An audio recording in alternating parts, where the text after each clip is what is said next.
Have you ever noticed that in all of their ads, Rolex watches always show the time around 10:09?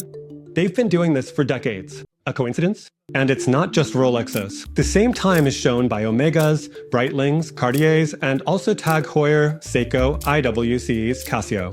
In fact, watches from all the prestigious brands. It's such a big standard that even when you look at ads for digital Apple watches, they always show 10:09.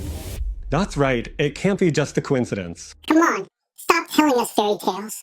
We're not sheep. Believe it or not, all these companies do it because this exact setting looks better and sells more. It's actually been scientifically proven. The first reason is that when it's displayed like this, you can clearly see the brand. Nothing covers it up. It looks more luxurious, and you're more likely to remember it. That makes sense. Any influencer would tell you the same. They have to take about 50 random, spontaneous, authentic photos before finally finding a good one. But you'd get exactly the same kind of non-overlapping with times like 9:15 or 7:30, or if you wanted it to look nice and symmetrical, 8:20. So then how come you never see 8:20 in an ad? And yet, less than 100 years ago, this kind of setting was standard in ads.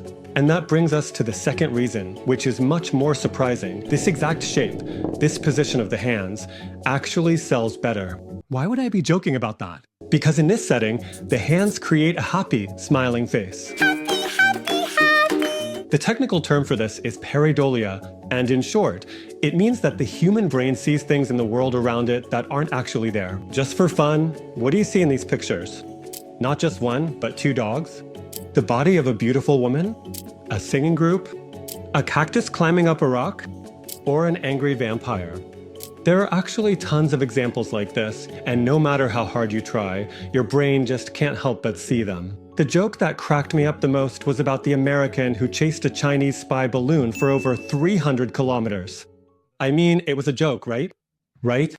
More than 10 years ago, this one billboard for a teapot by JCPenney, a major department store chain, also caused quite a stir. It said, "The bells and whistles you deserve." But a third of people online saw something completely different. Be honest, do you also see the reason why they ended up taking the billboard down completely? Let me know in the comments. JCPenney denied any such intention, releasing a statement to the media saying, "If we wanted to design a kettle that looked like something, it would be a snowman." And thanks to all the media coverage, it became such a hit that the kettle sold out in stores immediately, and then it was being sold on eBay for up to 5 times the original price. What the f***? But the absolute biggest marketing pareidolia is the KFC logo. Did you know that it's not actually a bearded old man with a bow tie, but a giant head with tiny arms and legs? And from now on, you won't be able to see that logo any other way. You're welcome. All right, now that we've explained and shown what pareidolia is, let's get back to why 10:09 is a yes, but 8:20 is a no. Just take a look at these two pictures. Does anything come to mind? Do you notice it?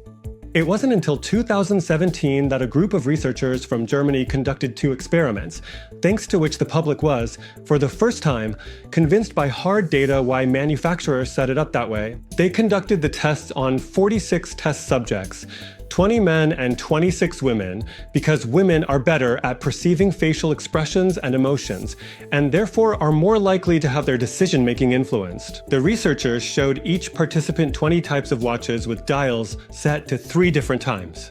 At 10:10, which looks like a happy face, 11:30, which is neutral and doesn't resemble anything, and 8:20, which looks like a sad face. And the results turned out exactly as you'd expect.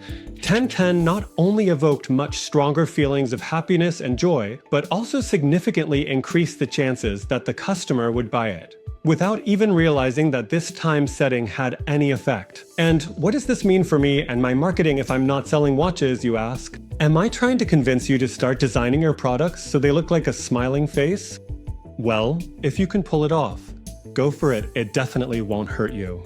Happy Meal from McDonald's, M&M's, Haribo gummy bears, or that mustached guy from Pringles will all back me up on this. But most importantly, I want to remind you how important it is to smile. Not just on packaging, in ads, or through product design, but in every single interaction in life.